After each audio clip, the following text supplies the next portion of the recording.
kilala mo kami. Alam mo na mahilig talaga kami sa mga outdoor activities.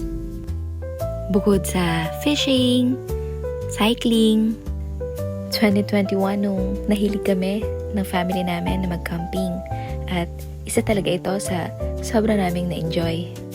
At ngayon, naisipan ko itong i-video para may share ko din sa inyo. At sa dami ng napuntahan naming campsite, ito yung masasabi ko sa isa sa mga paborito ko. At siguro nasa top 1 ko na. Malapit lang pala ito sa amin. Siguro mga 15 to 20 minutes yung drive. At dahil holiday ngayon, naisipan namin na magbanding ng family. Etong napakagandang place na to, dito lamang yan sa MPV Camp, Suwaigot. Located po ito sa Purok 1, Suwaigot, Tabaco City. Ilalagay ko sa comment section yung kanilang page. Napakabilis lang din nilang mag-reply.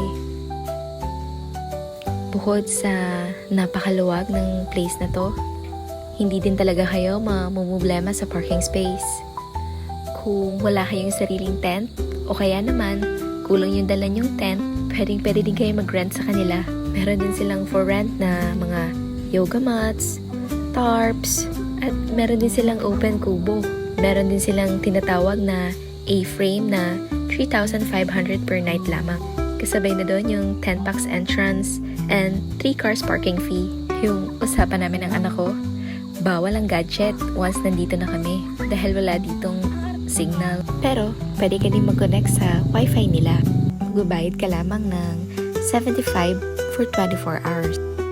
Kung bakit gustong-gusto ko dito, bukod sa malinis, ito yung pinaka-affordable campsite na napuntahan namin. Kapag day trip, 30 pesos lamang yung entrance fee.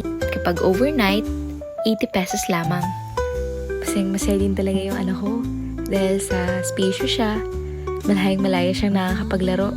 Yung merong magandang view at kasama mo yung mga mahal mo sa buhay. Ito talaga yung pinaka-priceless. Merong bata sa itaas na enjoy na enjoy. Sana naman huwag siyang mahulog. Ano ba yung isa pa sa nakakatuwa dito? Napakadisiplinado din ng mga campers. Sumusunod talaga sila na hindi pwede yung karaoke o malalakas na sounds. Kaya napaka-peaceful talaga ng lugar na to. Bukod sa family, nandyan din ang aming mga friends. Nakasalukuyang nagka-camping din dito. Sabi ng anak ko, pagkatapos nilang maglaro, may ligo din sila sa ilog. At kung ayaw mo naman sa ilog, meron din silang pool. At katabi lamang yan ng aming tent. Ang quiet hours nila, nagsisimula kapag 10 p.m. to 6 a.m.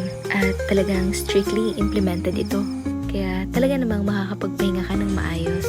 Kung nag-aalala ka naman, dahil walang may iwan sa pets nyo, pwede mo ring isama basta make sure na vaccinated ito.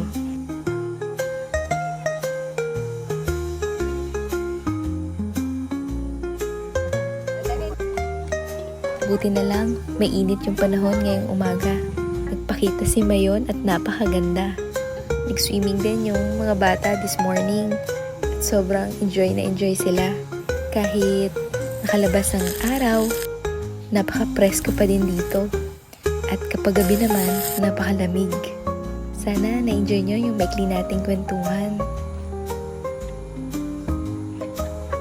Yun lamang po. Thank you for watching po.